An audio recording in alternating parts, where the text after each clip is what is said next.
ایک شخص نے چڑیا کو پکڑنے کے لیے جال بچھایا۔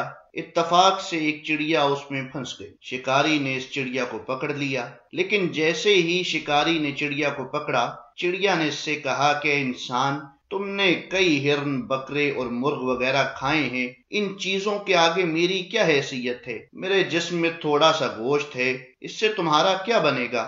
لیکن ہاں، اگر تم مجھے آزاد کر دو تو میں تمہیں 3 ایسی نصیحتیں کروں گی جو تمہیں بہت کام دیں گی۔ چڑیا کہنے لگی کہ پہلی نصیحت تو میں تمہیں ابھی کروں گی، اور دوسری نصیحت میں تمہیں تب کروں گی جب تم مجھے چھوڑ دو گے اور میں دیوار پہ جا کر بیٹھ جاؤں گی۔ اس کے بعد تیسری اور آخری نصیحت اس وقت کروں گی جب دیوار سے اڑ کر اس شاخ پہ بیٹھ جاؤں گی۔ اس شخص کے دل میں بہت تجسس پیدا ہوا کہ آخر یہ ننھی سی چڑیا مجھے کیا نصیحتیں کرنا چاہتی ہے۔ اس نے چڑیا کی بات مان لی اور کہا کہ ٹھیک ہے، لیکن پہلے تم مجھے پہلی نصیحت کرو۔ چڑیا بولی، اے شخص، جو بات کبھی نہیں ہو سکتی اس کا یقین مت کرنا۔ یہ سن کر اس آدمی نے چڑیا کو چھوڑ دیا اور وہ سامنے والی دیوار پہ جا بیٹھی۔ پھر بولی، میری دوسری نصیحت یہ ہے کہ جو بات ہو جائے اس کا غم نہ کرنا۔ اور پھر کہنے لگی کہ اے بھلے مانس شخص، تم نے مجھے چھوڑ کر بہت بڑی غلطی کی، کیونکہ میرے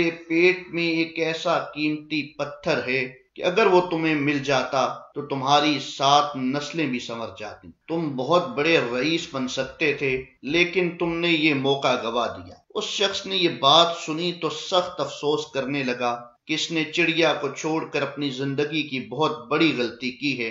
اگر اسے نہ چھوڑتا تو میری 7 نسلیں سنور جاتی اور میں بہت امیر آدمی بن جاتا۔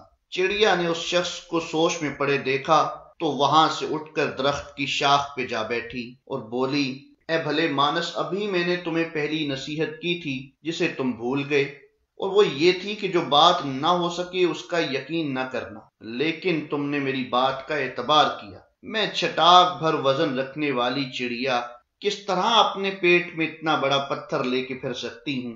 کیا یہ ممکن ہے؟ کیا یہ ممکن ہے؟ میں نے تمہیں دوسری نصیحت یہ کی تھی کہ جو بات ہو جائے اس کا غم نہ کرنا، مگر تم نے میری نصیحتوں کا کوئی اثر نہیں لیا اور جلد ہی افسوس میں مبتلا ہو گئے۔ اے شریف آدمی، تمہیں تو کوئی نصیحت کرنا بالکل بیکار ہے۔ تم نے میری پہلی نصیحتوں پہ کب عمل کیا جو میں تمہیں تیسری نصیحت بھی کروں؟ تم نصیحت کے قابل نہیں۔ یہ کہتے ہوئے چڑیا پھر سے اڑی اور ہوا میں پرواز کر گئی۔ وہ شخص وہیں کھڑا چڑیا کی باتوں پہ غور کرنے لگا اور سوچوں میں کھو گیا۔ جی ہاں ناظرین، یہ تھی آج کی ویڈیو۔ آپ سے گزارش ہے کہ اگر آپ کو یہ ویڈیو پسند آئی ہو تو اسے اپنے دوستوں کے ساتھ زیادہ سے زیادہ شیئر کریں۔